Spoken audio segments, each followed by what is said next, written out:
Olá, sétimo ano, conteúdo nosso para a prova, vai cair na prova, não é isso? Então, o conteúdo nosso, reforma protestante,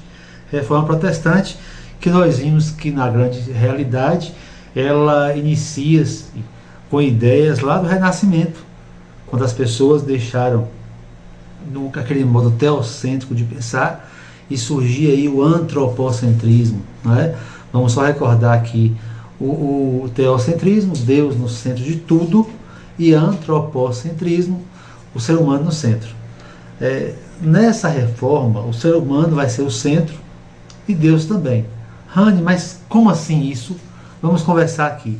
Primeiro nós vimos que naquela época da Idade Média, essa transição de Idade Média para moderna, né, as igrejas, primeiro que na Europa só existia uma igreja que era católica da época. Eu gosto sempre de frisar isso, que a igreja católica ela se transformou com o passar do tempo, como qualquer grande instituição, ela conseguiu avançar com o tempo. Porém, naquela época, nós vimos que dentro das igrejas aconteciam coisas que os fiéis até então não aceitavam e não gostavam. Por exemplo, a venda de indulgências. Indulgência era a venda do perdão divino. Nós vimos aqui que os padres, na época, dentro das igrejas, eles vendiam um perdão. Falamos aqui, vamos supor que um servo qualquer, um camponês qualquer, tivesse pecado entre aspas, o que ele considerava pecado, ele ia até a igreja e confessava ao padre: olha, eu fiz isso e isso, eu acho que foi pecado.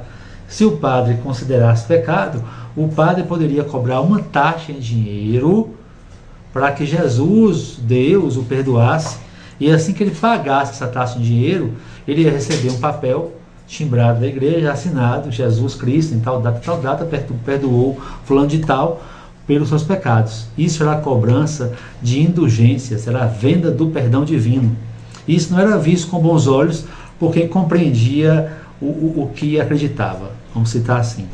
Outra prática inaceitável da época era a venda de relíquias, as relíquias sagradas da igreja. O que era isso? Dentro da igreja, durante a missa, se vendia pedaço da cruz de Cristo, fio de cabelo de Maria, né? Pedaço do tecido da roupa de Jesus, e as pessoas compravam aquilo e faziam amuletos para ter vida próspera. Era comum você ver a pessoa com colar, com um pedacinho de madeira aqui, e dizer: ó, esse colar aqui é um pedaço da cruz de Cristo, um pedaço da cruz de Cristo. Se você fosse juntar todos os pedacinhos de madeira que essas pessoas tinham pendurados no corpo, como cruz de Cristo, era madeira para carregar aí talvez 100 ou 200 carretas carregadas de troncos de madeira. Então era mentira, né? Era a venda de materiais falsos, né, como sagrados. Isso também infringia regras do que seria o cristianismo, né? Com o passar dos anos, muitas pessoas lutaram contra isso, contra essas práticas. Nós falamos que a história, ela é cheia, a prova aqui, a história ela é cheia de histórias também, né? Sempre que você vê um herói em história, duvide dele, porque cada um imprime o herói que quer e que deseja para satisfazer seu ego, suas necessidades e ganhar uma coisa com isso. Eu falo isso porque Lutero, que nós vamos ver daqui a pouco, ele foi importante para a história. Mas será que foi assim esse herói pregado? Vamos ver como é que foi a história real. Todos foram importantes, deixaram suas marcas, né? Se você disser que heróis foram aqueles que fizeram o que era necessário, enfrentando as consequências, então, certo, vai ser. Mas vimos aqui que um cara chamado João Hus, ele foi um dos primeiros a lutar contra tudo isso. E João Hus foi morto na fogueira. E dizia-se que tinha que ser com lenha verde para queimar lentamente, para que ele sofresse bastante, né? Então, houve até aquela história que em plena praça da igreja, quando as chamas estavam altas, veio uma chuva, que é verdade, e apagou a fogueira, e ele foi gritando em plena praça, né, as pessoas comemorando, né, Deus quis assim, tá vendo? É Deus comunicando com a gente. Olha o nível mental dessas pessoas aprofundadas no fanatismo, né? Fanatismo que está com a humanidade em todos os tempos, até os dias atuais. É interessante também a gente perceber que naquela época existia a prática da usura. Usura hoje é você ter inveja de alguém, né? Ah, fulano de tal tem uma caneta bonita, eu queria ter uma daquela, tomara que ele perca a caneta. Aí é usura. Mas naquela época a prática da usura era a prática de você emprestar dinheiro a juros. É o que os agiotas fazem hoje e o que os bancos também fazem. Só que os bancos são bem piores que os agiotas. Porque os bancos colocam uma taxa absurda e acaba com a vida do cidadão. Só que nessa época a igreja proibia a prática da usura, porque só ela queria emprestar dinheiro a juros e a juros altíssimos aos fiéis, coitados. Aí a burguesia, que já tinha mais poder que o rei na época, eram os grandes comerciantes, né?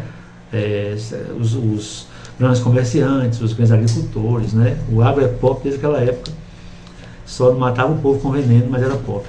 Então, o interessante é que essas pessoas aí precisavam de alguém forte o bastante, inteligente o bastante, para poder lutar contra isso tudo para eles e ao mesmo tempo fazer uma mudança na sociedade. Essa pessoa é Lutero. Lutero, com muita coragem, isso é preciso dizer aqui, eu vou repetir, com muita coragem, ele foi de encontro à Igreja Católica, né? Ele colocou na época o que ele acreditava, a Igreja Católica da época. Eu lembro inclusive os meninos na sala, eu falo com vocês sempre, que hoje para a pessoa ser um padre, por exemplo, é preciso anos de estudo e ter vocação. Naquele tempo não era assim. Naquele tempo foi antes dos concílios, né? Foi antes de tudo aquilo que nós vimos na sala de aula. As pessoas, elas podiam ser padres de acordo com a vontade do Pai. Hoje não é assim. Hoje tem que ter vocação, né? Nessa época, Lutero foi de contra. Ele colocou as 95 teses na igreja, na porta da igreja, que pregava tudo que ele achava que era errado e botava por que era errado. Não foi só dizer o erro. Lutero disse que era errado por isso, por isso, por isso, e mostrava o trecho bíblico que condenava aquilo, né? E, Lutero não foi queimado na fogueira? Jamais. Porque os ricos da época o protegeram. Os poderosos da época não deixaram que isso acontecesse. Certo? Então, a ideia de Lutero, na verdade, era reformar a Igreja Católica, transformá-la numa igreja melhor. Só que aí, a Igreja Católica vai se reformar, ela vai se transformar numa igreja melhor. Mas, porém, também vão surgir novas igrejas na Europa. Uma dessas igrejas que surgiram na época foi movido pelo pensamento de João Calvino. Ah, era um cara calvo? Não. Calvino era o apelido dele mesmo, Calvino. Inclusive é um apelido, nome feio, né? Sobrenome feio. Calvino. João Calvino, ele fundou o calvinismo. O calvinismo pregava a predestinação. Para os calvinistas, que até hoje existem na Europa, né? Eles diziam o seguinte, que toda a vida da pessoa, toda a sua história já está predestinada, já está escrita por Deus. Então não adianta você lutar para ter uma vida melhor. Você nasceu pobre porque Deus queria que você fosse pobre. Você nasce rico porque Deus queria que você fosse rico. E assim é o calvinismo. Muitos fiéis, é uma parte do cristianismo que crê dessa maneira, o calvinismo, certo? Da mesma forma,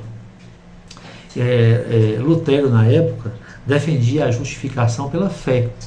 Dizia que sua fé te salvaria. E a Igreja Católica dizia que não só a fé, seus atos também o salvariam, né? Tudo isso fazia parte de um grande debate da época, certo? Lembro sempre a vocês que história, com H, a disciplina de história, ela é crítica, ela é reflexiva, e ela de vez em quando se aproxima da fé, e de vez em quando também ela vai por um caminho diferente, porque a história tem esse papel de ser crítico, ser reflexivo, e falar coisas que às vezes a pessoa talvez não queira ouvir, né? Mas aconteceu. Isso aconteceu, virou história. É interessante também dizer que na Igreja Católica lá da Inglaterra, ela vai se dividir. O rei Henrique, ele queria se casar. Será que eu coloquei isso na prova de vocês? Será que eu coloquei na prova? Questão de Henrique VIII. Certo. O rei Henrique VIII, eu acho que está na prova. O rei Henrique VIII, queria se casar novamente e o Papa da época não autorizou, né? Ele então toma os bens da igreja, transforma a Igreja Católica Apostólica Romana na Igreja Anglicana, que até hoje existe na Inglaterra, e aí ele faz o casamento dele, né? Casa-se novamente, ele tinha esse desejo, tinha na Ana Bolena, toda a história que vocês viram em sala de aula, e aí até os dias de hoje a Igreja Católica dentro da Inglaterra é a Igreja Anglicana, e todos os bens da Igreja Católica na época dentro da Inglaterra foram passados para a Igreja Anglicana com poder real, certo? Galera, tá aí um pequeno resumo do que nós vamos ver na prova. Tenho certeza que vocês vão fazer uma boa prova. Lembre-se sempre que outra questão que levou para a queda daquele modelo de igreja foi, primeiro, que as pessoas não queriam mais viver daquela maneira. Segundo, os próprios... Um momentinho, deixa eu ver o que eu posso colocar para vocês aqui. Existia o descontentamento dos camponeses, que tinham que entregar parte da produção. Os grandes comerciantes também já estavam contra aquilo tudo, as heresias, os sacerdotes praticando atos indevidos. Tudo isso colaborou para que a sociedade que estava em ebulição eclodisse. Disso tudo faz com que o cristianismo se divida em várias partes, cada um crendo no que acredita, defendendo de acordo com a sua interpretação do livro sagrado, né? Um abraço no coração de vocês, boa prova e até!